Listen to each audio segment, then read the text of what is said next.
बिस्मिल्लाहिर्रहमानिर्रहीम, अस्सलाम वालेकुम। T20 वर्ल्ड कप की स्पेशल ट्रांसमिशन हमसे क्रिकेट में आपको कहेंगे खुश आमदीद। मेरा नाम है Anam Ahmed and this transmission is presented by Glow and Lovely, powered by Colgate, sponsored by Coke Jazz and in association with यूफॉन।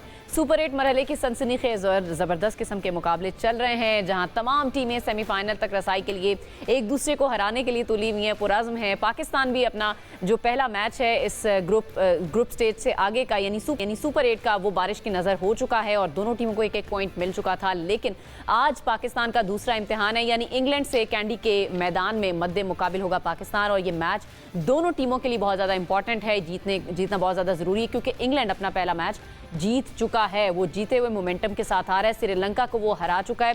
अगर हम बात करें अपनी बैटिंग लाइन की, तो साहबजादा फरहान से बड़ी तवक्कुआत की जा रही हैं, जाहिर की जा रही हैं कि भाई वो जिस तरह का ओपनिंग स्टैंड पाकिस्तान की टीम को देते हैं, वंस अगेन हम उनसे वही एक्सपेक्टेशंस लेकर आ रहे हैं। दूसरी तरफ अगर हम बात करें इंग्लैंड की टीम की, तो वो अपनी मजबूत फास्ट बॉलिंग उनके पास है, फास्ट बॉलिंग अटैक है, उसके ज़रिए पाकिस्तानी बैटर्स को कहीं ना कहीं वो परेशान करने की भरपूर कोशिश भी करेंगे और वो सलाहियत भी उनकी टीम रखती है। लेकिन अब देखना ये है कि ये जो असाब की जंग है, असाब शिकन मुकाबला है, इसमें कौन सी टीम आगे ले जाती है, कौन सी टीम को सबकत इसमें मिलती है, सेमीफाइनल की जानिब मजबूत कदम कौन सी टीम बढ़ाती है। लेकिन गुज़श्ता रोज़ एक ज़बरदस्त किस्म का मैच खेला गया और क्या ही शानदार मैच था, क्या छक्के चौकों की बारिश हो रही थी। अगर कल के मैच की हम बात करें, 31 से 32 छक्के पूरे मैच में कल लगाए गए, जिसमें 19 छक्के वेस्ट इंडीज़ की टीम ने लगाए और भारी मार्जिन से शिकस्त दी है जिम्बाब्वे की टीम को।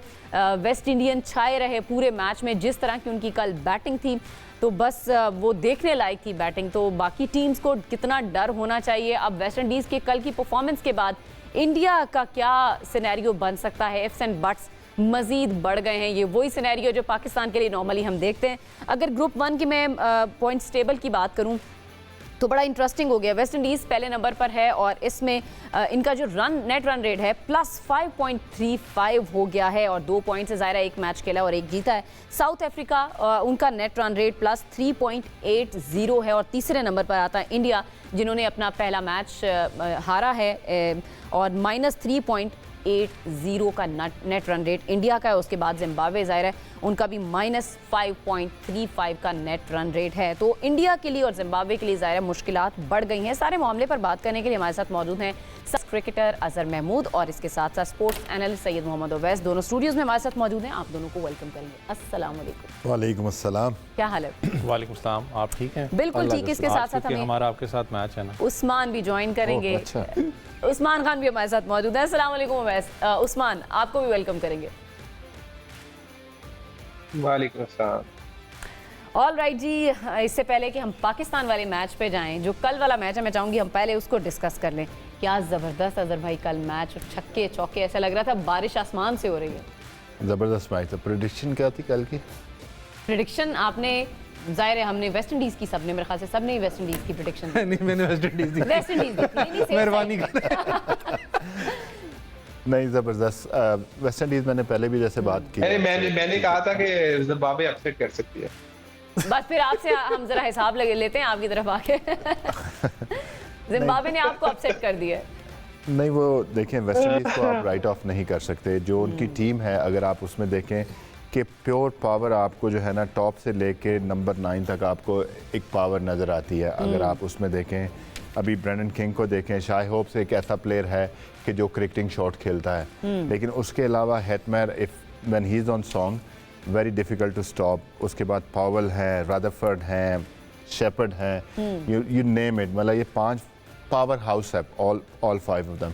और कल जैसे हमने देखा, वेंकटे का पिच भी बेहतर होता है, वहाँ पे बॉल फ्लाई भी करता है। और आपने कल देखे, क्योंकि वो समुंदर से करीब है जो है ना, वहाँ पे बॉल जब लगता है तो काफ़ी फ्लाई भी करता है। और आपने देखा, जैसे आपने कहा 96 जो है ना, वो उन्होंने हिट किए हैं। तो 254 इन 20 आवर्स, यू नो, एक्सेप्शनल। ठीक है, जिम्बाब्वे की बात कर रहे थे, दे फॉट हार्ड। अगर आप देखें कि क्रूशल मोमेंट में उन्होंने कैच छोड़े, हेटमायर का कैच छोड़ा व्हेन ही वाज ऑन 9, और उसके बाद फिर दोबारा उन्होंने उसका कैच छोड़ा। तो ऐसे प्लेयर को अगर आप चांस देंगे, बार देंगे और फिर बड़ा मुश्किल है। और जिस तरह की उसने अपनी इनिंग्स को बिल्ड किया, मतलब जो है ना, उसने टेक ऑन किया, जैसे ही सिकंदर रजा आए हैं वो स्पिन के अगेंस्ट जो है ना, जैसे सिकंदर रजा सबसे आए हैं, ज्यादा मारी उनके कैप्टन सिकंदर जी रजा हाँ को जी, पड़ी तो है। उसने उसको टेक ऑन किया स्ट्रेट अवे और उसने सारा मोमेंटम एकदम से शिफ्ट कर दिया। नॉर्मली जब सिकंदर रजा आते हैं, बिकॉज उनकी मिस्ट्री जो है ना, हाथ छुपा के बॉल करते हैं, मिस्ट्री बॉल करते हैं, तो नॉर्मली बंदे को आउट कर जाते हैं। लेकिन कल तो विकेट भी कोई नहीं ली। कल उन्होंने जिस तरह उनको अटैक किया है, उन्होंने एक मैच को एक साइड पे ही कर दिया बिल्कुल। ऑल राइट, अब जरा इंडिया का मामला मैं वैसे चाहूंगी थोड़ी सी रोशनी डालें, इंडिया कैसे जा सकता है आगे? नहीं क्या इफ्स एंड बट्स थोड़े से समझाएं ना, हमारे देखने वाले को नहीं पता अभी। फंसाने की कोशिश की हुई है मुझे। अब फंसा हुआ तो असल भाई में इंडिया इसीलिए है। तो तुम्हें कहते हैं एनालिस्ट।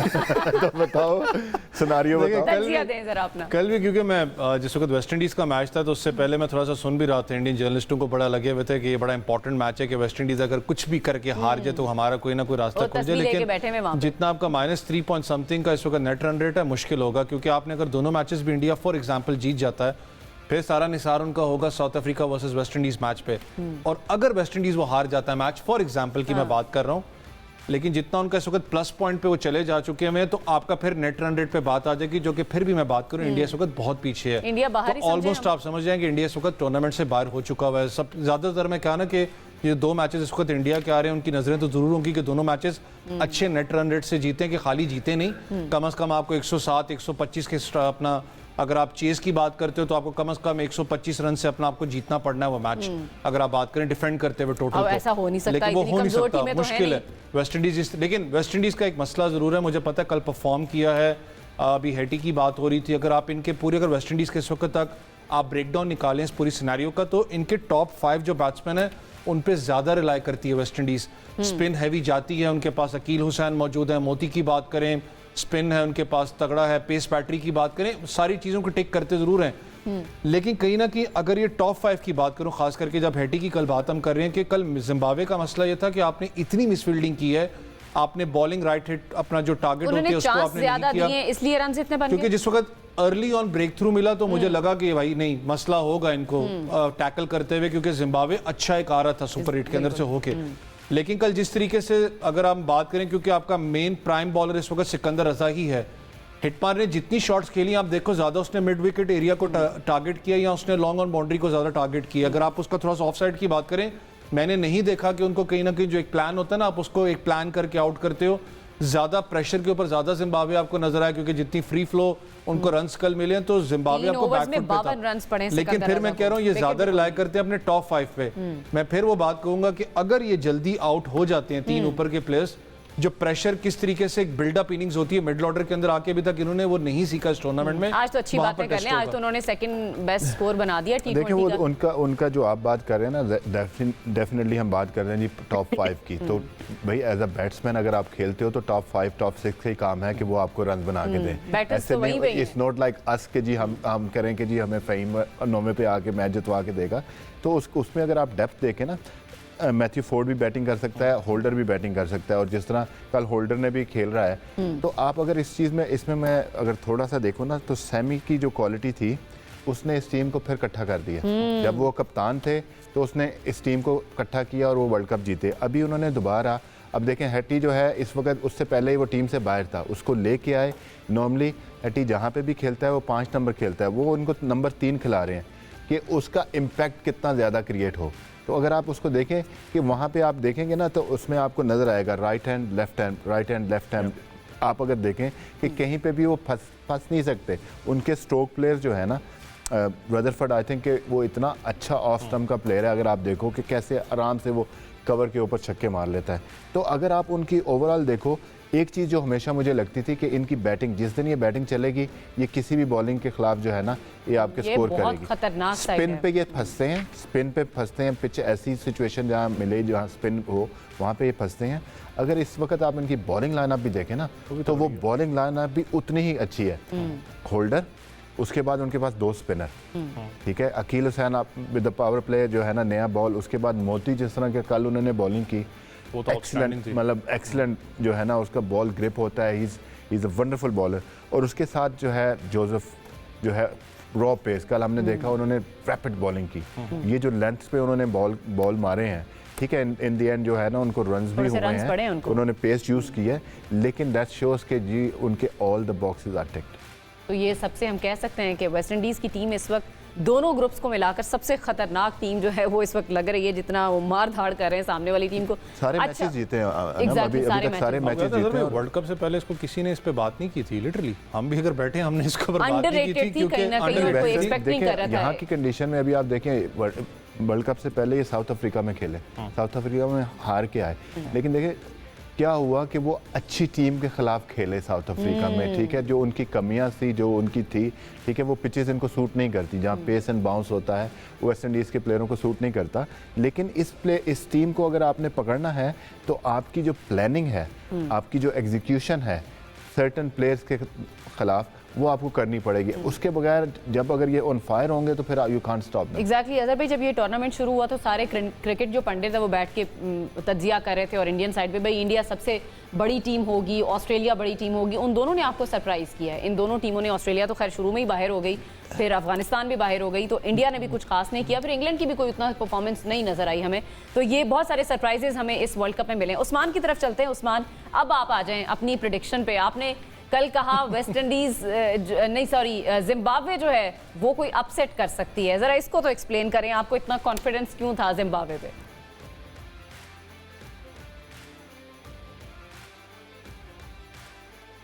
ने जीतना है, एक ने हारना है। प्रेडिक्शंस कभी कभी गलत भी हो जाती हैं, लेकिन मुझे ये था कि जिस अंदाज में उन्होंने श्रीलंका को खेला, फिर ऑस्ट्रेलिया को खेला, तो अच्छी परफॉर्मेंस उनकी चल रही थी और उनका एक रिदम बना हुआ था। उनके खास तौर पर जो बैटर्स थे वो, उनका ओपनिंग ऑर्डर मरुमानी और बेनेट अच्छी स्कोर कर रहे थे। फिर उसके अलावा सिकंदर रजा भी फॉर्म में थे, मेयर्स भी बैटिंग कर रहे थे, क्लिक हो रही थी उनकी बैटिंग। लेकिन अनफॉर्चुनेटली कल जिस अंदाज में जो वेस्ट इंडीज के बैटर्स ने गेम खेली है, शिमरन हेटमेयर और फिर उसके बाद रॉबमन पॉवेल ने जो गेम आउटस्टैंडिंग किस्म की परफॉर्मेंसेस दी हैं, वो उसको तो बिल्कुल उनके पास जवाब ही नहीं ना था। जब आपके पास 200 प्लस का एक टोटल हो जाए एक टीम के ऊपर, और वो भी ऐसी टीम जो कि जिनके पास बॉलिंग अच्छी है और बैटर्स भी बहुत अच्छे थे, तो फिर प्रेशर में कहीं ना कहीं जिम्बाब्वे मुझे दिखी, और वो जिम्बाब्वे और उस प्रेशर को टैकल ही नहीं कर सकी है। तो मेरा ख्याल है अभी टूर्नामेंट ओपन है, अभी बिल्कुल खत्म नहीं हुआ है जिम्बाब्वे के लिए भी। लेकिन वही बात है, अगर मगर की सूरत हाल चल रही है, नेट रन रेट बहुत ज्यादा मनफी में चला गया उनका भी और इंडिया का भी। अब ये दोनों टीमें ऐसी हैं जो कि होप कर रही हैं कि एक दूसरे के फेवर के अंदर रिजल्ट्स आ जाए, लेकिन जिम्बाब्वे को अभी सीखना है, क्योंकि जिस अंदाज में उनकी बैटिंग चल रही थी, खास तौर पर क्लिक हो रही थी पिछले दोनों मैचेस के अंदर, लेकिन इस मैच के अंदर नहीं हुई। वो एक्सपोज हुई है उनकी बॉलिंग खास तौर पर। फिर फील्डिंग के अंदर आपने चांसेस मिस किए, शिमरन हेटमेयर को 2 चांसेस आपने दे दिए, और फिर फील्डिंग के अंदर लैप्सेस हुए हैं, आपने रन्स दिए हैं, तो मुश्किल हो जाता है ऐसी टीम के अंदर जो कि ऑलरेडी रैंकिंग के अंदर काफी लो हो। लेकिन फिर भी मैं दाद दूंगा जिस अंदाज में जिम्बाब्वे ने इस पूरे टूर्नामेंट के अंदर फाइटिंग स्पिरिट शो की है, बड़ी बड़ी टीमों को हराया है, तो मेरा ख्याल है कहीं ना कहीं पे एक विन वो इस सुपर 8 के अंदर हासिल कर सकते हैं। लेकिन एक कोई भी एक उस तरह से ठीक बात की उन्होंने। जिम्बाब्वे को अगर आप देखें पिछले साल 1.5 साल में जो उनकी इम्प्रूवमेंट हुई है, जो हम पहले जिम्बाब्वे देखते थे जिस टाइम हम बात करते एंडी फ्लावर, ग्रांट फ्लावर, वो जो टीम थी, इसमें काफ़ी सारे यंग प्लेयर हैं। तो ये आप देख सकते हैं कि वो ये प्लेयर जो है ना आने वाले 10 सालों में जिम्बाब्वे के लिए खेलेंगे, तो वो ये उनका फ्यूचर है। तो आपको इसमें इतनी स्किल और एबिलिटी नज़र आती है कि ये टीम आने वाले वक्तों में एक बड़ी अच्छी टीम हो जाएगी। उनको लीडर मिला है जो बड़ा पैशनेट है, जो भी खेलता है, लीग क्रिकेट भी खेलता है, जो भी क्रिकेट खेलता है वो बड़ा पैशनेट है अपनी क्रिकेट के बारे में। और वो जिम्बाब्वे क्रिकेट को लेके उसका इंटरव्यू भी आप सुने हो कि जब भी मुझे जिम्बाब्वे कॉल करेगा मैं जाऊंगा। तो कहने का मकसद है कि उसने भी टीम को जो है ना इकट्ठा कर दिया। आपका लीडर जो है वो ना, तो वो आपकी टीम को बना देता है, आपकी टीम को लेके साथ चलता है। और वेस्ट इंडीज़ का जो आपको लगता है कि जिस तरह से यूनिट बना है और जो परफॉर्मेंस आ रही है, उसके पीछे भी उनका लीडर या उनका जो हेड कोच है, उनकी मेहनत आपको नजर आ रही है? डेफिनेटली। अगर मुझे याद है कि डैरन सैमी जब यहाँ से गए थे, जब वो हेड कोच बने, तकरीबन दूसरा साल है उनको जो है ना कि उनके साथ टीम में, तो उनको वर्ल्ड कप की नज़र में था। उन्हें प्लेयर ट्राई किए, प्लेयर जो नहीं खेल रहे थे, जो क्योंकि सिर्फ लीग क्रिकेट खेल रहे थे, वो उन प्लेयर्स को भी वापस लेके आए, उनसे बात की कि तुम लोग वापस आओ अपनी कंट्री के लिए खेलो। तो पहले हमने देखा रसल भी वापस आए थे, रसल भी खेले।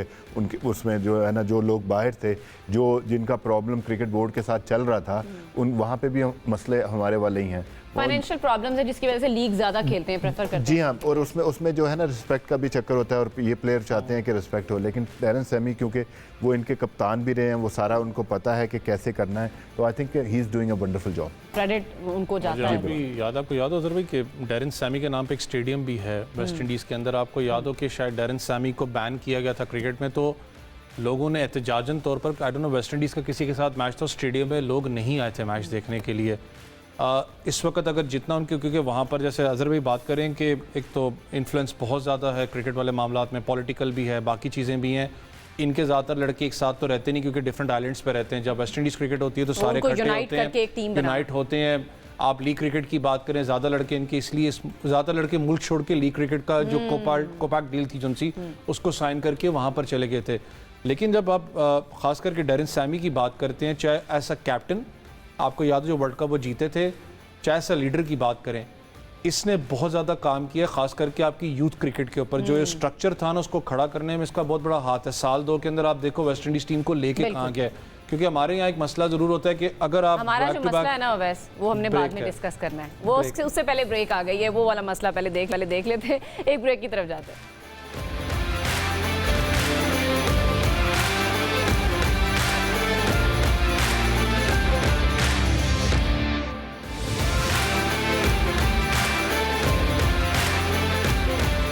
ब्रेक के बाद आपको कहेंगे खुश आमदीद। बड़ा इंपॉर्टेंट मैच है आज पाकिस्तान के लिए भी और इंग्लैंड के लिए भी। पाकिस्तान का मैच और इंग्लैंड का 6:30 बजे शाम को खेला जाना है। अजहर भाई, आपके लिए तो बड़ा मुश्किल हो जाएगा, बड़ी मुश्किल सिचुएशन में है, होम एंड सेकंड होम। जी बिल्कुल। I just want to see a good cricket. किस साइड की क्रिकेट आपको ज्यादा दिल कर है कि यहाँ पे ज्यादा अच्छी हो? नहीं देखें, ओवरऑल अच्छा एक मैच होना चाहिए, सुपर 8 का मैच है और जाहिर सी बात है अगर आप दोनों टीमों को देखें तो दोनों टीमों में ऐसे प्लेयर्स हैं कि जो मैच विनर्स हैं, जो ऑन देयर डे जो है ना वो मैच जितवा सकते हैं। इसमें यही है कि आप how you handle the pressure, कि कैसे आप जो अगर हम पिछला मैच देखें, हमारा मैच बारिश की नज़र हो गया, इंग्लैंड जो है वो बड़ा अच्छा मैच जीती, उसका उनको कॉन्फिडेंस होगा कि उन्होंने श्रीलंका को श्रीलंका में हराया और जबकि इतना कम टोटल पे उन्होंने वो डिफेंड किया। तो अब उसमें देखना है कि उनके पास भी बॉलिंग लाइनअप ऐसा है कि उनके पास भी स्पिनर, 3 स्पिनर उनके पास भी हैं। हम स्पिन की बात करते हैं तो वहाँ पे भी आपको स्पिन जो है ना खेलनी पड़ेगी और वही है कि मुझे ये लगता है कि साइम अयूब का रन्स करना और बड़े रन्स करना 70-80 अगर वो करता है आज, ठीक है, थोड़ा सा उसको ये चाहिए कि अपने आप को थोड़ा सा टाइम दे, थोड़ा सा जल्दी कर रहा है वो। कि आई अंडरस्टैंड कि आप जब पावर प्ले की बात करते हैं कि जी हमने स्ट्राइक रेट को ऊपर लेके जाना है, पावर प्ले वो ऐसा प्लेयर है, कल हमने देखा है जो अगर आप वेस्ट इंडीज़ के प्लेयर्स को देख लें, उन्होंने थोड़ा सा अपने आप को टाइम दिया। पॉवल की मैं बात करता हूँ, 39 पे उन्होंने 60 रन किए। साइम को अगर थोड़ा सा अर्ली ऑन जो है ना वो थोड़ा सा अपने आप को time they, he can play 360। वो भी ऐसा प्लेयर है कि ही कैन प्ले 360, उसको क्रिकेटिंग शॉट्स खेलनी चाहिए। यहाँ तक सुना है कि उनको जरा चौथे नंबर पे ले आएं, बाबर से ओपन करा लें, थोड़ा एक्सपेरिमेंटल वगैरह हो जाए इस मैच में। नहीं, आई डोंट थिंक सो कि वो ऐसा कुछ करेंगे, बस मेरा नहीं ख्याल। इतना बड़ा एक्सपेरिमेंट नहीं, बड़ा मैच है, कभी भी इतना बड़ा एक्सपेरिमेंट नहीं करोगे। It's a big match. देखें आप इस मैच के अंदर, अब मैं खुद भी चाहता हूँ कि आप एक पेस बैटरी को इंक्लूड करें। बासित अली साहब कह रहे हैं, मैं तो इस पे कुछ नहीं कह सकती। नहीं देखें, वो एक बात समझ में आती है कि जो बाबर का स्ट्राइक रेट है या बाबर की जो बेस्ट परफॉर्मेंसेस है वो टॉप ऑफ द ऑर्डर हैं, ठीक है। अब कहने का मकसद है कि आप इस मैच में अगर तो या तो आप पहले इसको करते, मिडिल ऑफ द टूर्नामेंट आप अब उसको लेके आएंगे। अब साइम को अगर आप नीचे लेके आएंगे, ठीक है, तो फिर ज़रा मुश्किल हो जाएगा। मतलब बुरी ऑप्शन नहीं है अगर आप ऐसा करते हैं तो आप कर भी लें तो बुरी ऑप्शन नहीं है। लेकिन वही है ना कि फिर अगर आपने यही करना है तो फिर इसका मतलब है कि आपको अपने प्लान्स की नहीं पता।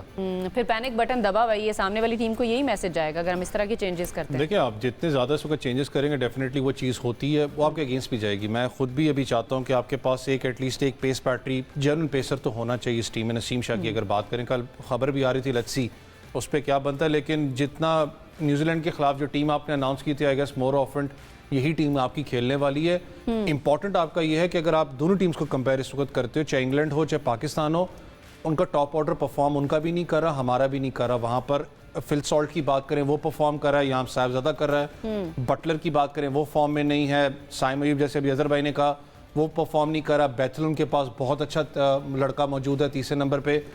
नेक टू नेक फिर मैं कहता हूँ कि इस वक्त जो सूरत हाल हमारी और उनकी वो चल रही है, लेकिन जितनी क्रिकेट उन्होंने पिछले मैच के अंदर खेली थी, खास करके उनकी बॉलिंग की बात करें, क्योंकि आपने इस वक्त उनके 3 स्पिनर्स की बात करें तो आपने 12 ओवर्स को तो उनके खेलना है स्पिनर्स को, जो कि मसला आता है आपके मिडल ऑर्डर के अंदर जहाँ पर पाकिस्तान स्ट्रगल करता है खास करके आप। और एक अच्छी बात है कि आपके लड़कों ने उनके साथ ड्रेसिंग रूम शेयर किया हुआ है। ज्यादातर लड़के यहाँ तो इस्लामाबाद खेले हुए हैं या पेशावर जलमी खेले हुए हैं, लाहौर खेले हुए हैं, आपने बहुत ज्यादा कम्युनिकेशन, आपको पता है कि व्हाट स्किल मैच आपका उनके साथ होता है। लेकिन इंपॉर्टेंट आपका ये है कि आपका ओपनिंग डिपार्टमेंट आपको एटलीस्ट आपको रन्स करके पावर प्ले के अंदर दे, क्योंकि कल भी एक बात हो रही थी, प्रेस कॉन्फ्रेंस थी आई गेस, जिसके अंदर साहिबजादा से पूछा गया इनके बारे में, आर्चर के बारे में। उन्होंने कहा हमारे पास 140 145 वाले बॉलर्स हैं, इतना फर्क मुझे पड़ने वाला नहीं है, क्योंकि उसकी फॉर्म भी लगी हुई है साहिबजादा की। आपने इनिशियल जो ओवर्स हैं आप किस कैलकुलेशन के साथ चलते हो, क्योंकि फिर मैं कह रहा हूँ जब विल जैक्स की बात करें, इनकी शायद कोशिश होगी कि पाकिस्तान को फंसाने की विल जैक्स के आगे, क्योंकि ये चीज़ चल रही है अभी श्रीलंका के अंदर कि आप पहला ओवर स्पिनर से आप ले आओ तो शायद आपको एक अच्छा एक अप्रोच आपको मिल जाए। उसने पिछले मैच में परफॉर्म भी अच्छा करके दिया है पाकिस्तान। विल जैक्स की आप बात कर रहे हैं, वो he is a wonderful bowler, मतलब हमने काउंटी क्रिकेट में भी देखा है, 100 में भी देखा है। Whenever we give him a ball in a power play, वो एज अ बैट्समैन है ना, क्योंकि ऊपर टॉप ऑर्डर में खेलता है, सरे के लिए ओवल इन्वेंसर के लिए ओपन कर रहा था, यहाँ वो नंबर 7 पे खेल रहा है, उसको पता है कि पावर प्ले में कैसे बॉलिंग करनी है। He is a clever bowler.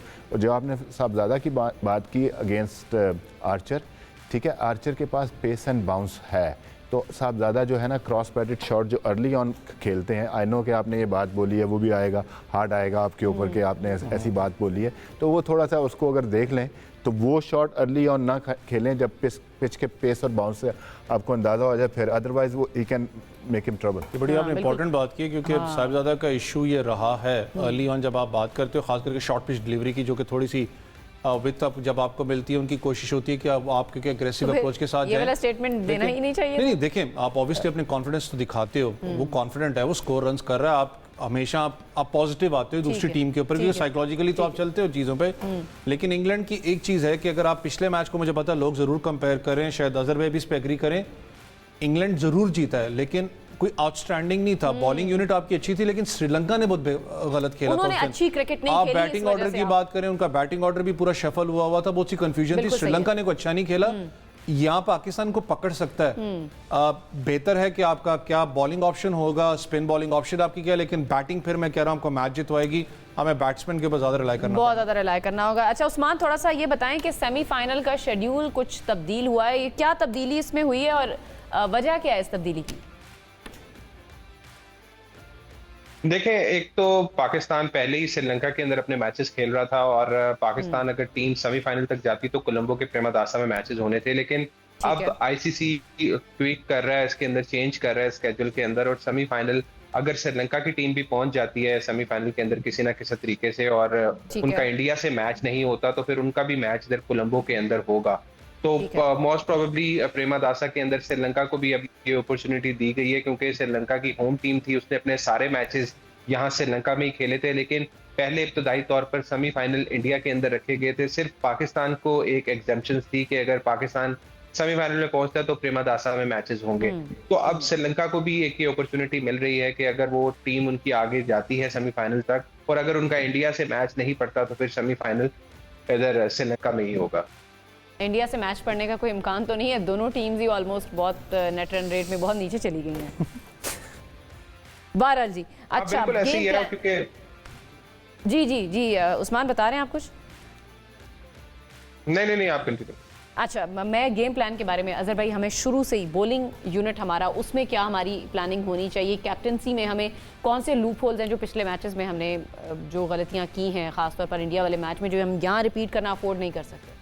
देखिए, आपको आपके जो बॉलिंग ऑप्शन है, मतलब इंग्लैंड जो है ना वो स्पिन के ऊपर फंसता है, ये हमें पता है कि उनके जितने भी बैट्समैन हैं वो स्पिन के ऊपर फंसते हैं, लेकिन उनके पास जो है ना मुझे ये लगता है कि आज के मैच में नसीम को खेलना चाहिए। जो मैंने पिछले बात की थी कि आपके पास जो 4 स्पिनिंग ऑलराउंडर हैं, उसमें से आप एक किसी को बिठा के, कोई भी वो हो, उसमें नसीम को आप अंदर डाल सकते हैं। आपके नज़र में किसको बिठाना चाहिए? नहीं देखिए, अब ये तो अब आपने देखना है, मैचअप्स देखने हैं, आपने देखना है तो उनके साथ किसका मैचअप है, शदाब हैं या नवाज में से आप किसी एक को बिठाएंगे? नहीं, मुझे लगता है कि फ़हीम का होना बहुत ज़रूरी है। मैंने आप फ़हीम का जो है, देखिए इनके अगेंस्ट जो है ना स्लो इनटू द पिच बहुत काम करता है। ठीक है। तो आपके पास नसीम और ये ऐसे बॉलर हैं और उसके बाद आपके पास 4 स्पिनिंग ऑप्शन है।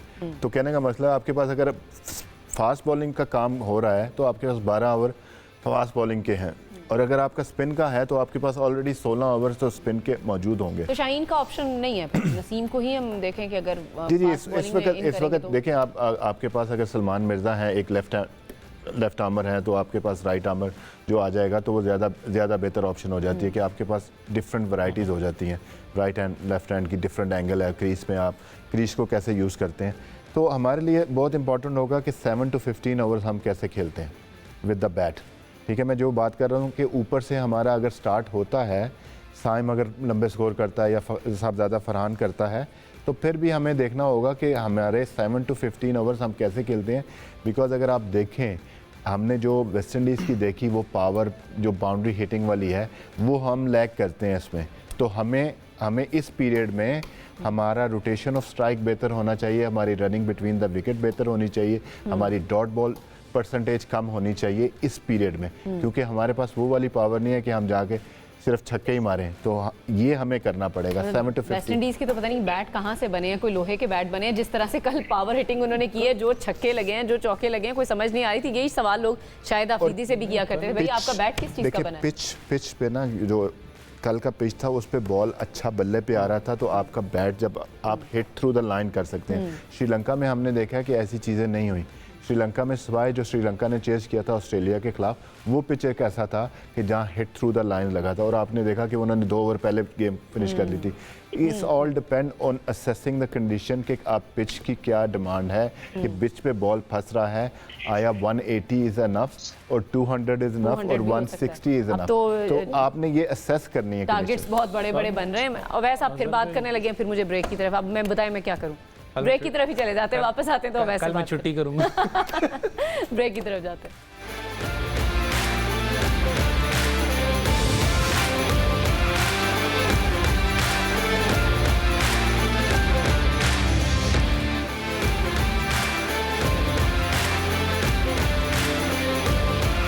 ऑलराइट जी, वेलकम बैक। अब से कुछ देर के बाद यानी ठीक 6:30 बजे पाकिस्तान वर्सेस इंग्लैंड मुकाबला होने जा रहा है। अगर पाकिस्तान अजहर टॉस जीत जाता है तो क्या फैसला करना है?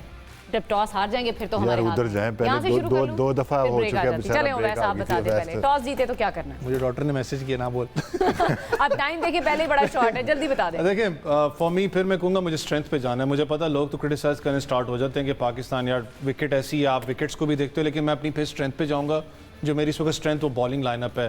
टॉस जीत के मेरी कोशिश पूरी होगी मैं पहले बैटिंग करूं, क्योंकि इंग्लैंड को आप जितना रिस्ट्रिक्ट करोगे तो आपको फ़ायदा उस चीज़ का। अगर आप चेस करने जाओगे, इंग्लैंड ने जो परफॉर्मेंस खास करके श्रीलंका के खिलाफ दी थी, तो थोड़ा सा मुश्किल ज़रूर होगा, खास करके जब आप स्पिनर्स की बात करते हो, क्योंकि हम अभी ऑफ एयर भी बात कर रहे थे। ये मैच ऐसा है, अगर आप दोनों टीम्स के मैचअप को देखो तो आपने हर सेशन जीतना है। चाहे पाकिस्तान है, इंग्लैंड के खिलाफ आपने जो उनके स्पिनर्स हैं उनको डोमिनेट करके आपने सेशन जीतना है। आप पेस पैट्री की बात करते हो, जॉफ्रा आर्चर वीक लिंक ज़रूर इसलिए मैं कहता हूं क्योंकि उसके पास एक्सप्रेस पेस है, लेकिन वो जो स्लोअर वंस निकालता है वो वाली नहीं है जो करन बीच के अंदर लेके आता है, जो एक वैरायटी। करन को आपको बड़े तरीके से खेलना पड़ रहा है। वो पाकिस्तान इजी पहले नहीं बैटिंग होने करता है, चलें टॉस हार गया और पहले हमें बैटिंग करनी पड़ जाती है, फिर क्या प्लान है? एटलीस्ट आपको ज़हन में 175-180 रखना है अगर आप इंग्लैंड के खिलाफ जाना चाहते हो। आपके लिए इंपॉर्टेंट होगा कि आपके ओपनर्स और खास करके मिडल ऑर्डर के अंदर फखर जमान को किस पोजीशन पे आप खिलाते हो। अजहर भाई, टॉस का रोल कितना इंपॉर्टेंट? यार इसमें 2-3 चीज़ें देखनी पड़ेंगी। ठीक है, टॉस आपने पहले देखना है कि पिच कैसा है। ठीक है, मैं ये कहूँगा कि जैसे वैसे ने बात की कि पहले बैटिंग करें और आपकी बॉलिंग डिफेंड करेगी, लेकिन अगर 2 चीज़ें देखनी है कि पिच कैसा बिहेव कर रहा है। क्योंकि कल लास्ट नाइट आप देखें कि वहाँ पे क्या हुआ, जब ओस आई है, थोड़ा सा ड्यू आया है तो बॉल ग्रिप होना ज़्यादा शुरू हो गया, क्योंकि पिच वॉज ड्राई। ठीक है, तो वो बॉल ज़्यादा ग्रिप होना शुरू हो गया। अब आपने ये भी देखना है कि आप ग्राउंड में हैं कि आपका जो है ना ड्यू फैक्टर तो नहीं है। अगर ड्यू होता है तो बल्ले पे बॉल आना शुरू हो जाता है। तो ये चीज़ें आपको देखनी है, क्योंकि ये वही देख सकते हैं जो उस वक्त ग्राउंड में मौजूद हैं। वरना आइडियली सिचुएशन ये है कि आप टॉस जीतें और पहले बैटिंग करें और आपका जो स्पिन डिपार्टमेंट है उससे आप जो है ना कंट्रोल करने की। पाकिस्तान टॉस नॉर्मली तो जीत रहे, बड़ी अच्छे पाकिस्तान की लक जो है वो चल रही है पूरे टूर्नामेंट में। अच्छा, प्रेडिक्शंस भी आप साथ साथ दे दें। अजहर भाई, आपकी प्रेडिक्शन? 50-50 very tough. 50-50 अजहर भाई, you have to pick a side. यार मैं कैसे पिक कर सकता हूँ, मैं दोनों पासपोर्ट दिल पाकिस्तान, जान जान इंग्लैंड, लेकिन फिर भी आपने साइड बतानी है। 51-49 51 for Pakistan. Owais 70 for Pakistan, Oh 30 God. For England. ये पाकिस्तान कॉन्फिडेंस आपका कल मैं पूछूंगी क्यों है? साउथ अफ्रीका जो का भी रिजल्ट कॉन्फिडेंस था मेरा। होगा। अच्छा उस्मान, आपकी प्रिडिक्शन क्या है? आई थिंक मुझे लगता है कि पाकिस्तान के पास आज फेयर चांस है, क्योंकि अगर आप पिछले मैचेस देखें इंग्लैंड के सिवाय श्रीलंकन गेम के, उससे पहले नेपाल के साथ भी उनका बड़ा नर्वी विन थी, 4 रन से सिर्फ जीते थे, वेस्ट इंडीज से वो लोग हारे हुए हैं, तो कॉन्फिडेंस कहीं ना कहीं उनका लैक कर रहा है। और मुझे लगता है 60-40 चांस है 60% पाकिस्तान की फेवर में। बिल्कुल ठीक है जी। All right, thank you so much. हमारे पैनल का बहुत शुक्रिया हमें ज्वाइन करने के लिए। आज का प्रोग्राम हमने करना है क्लोज। आपसे करेंगे इंशाल्लाह कल दोबारा मुलाकात। अपना बहुत ख्याल रखिए। अल्लाह हाफ़िज़।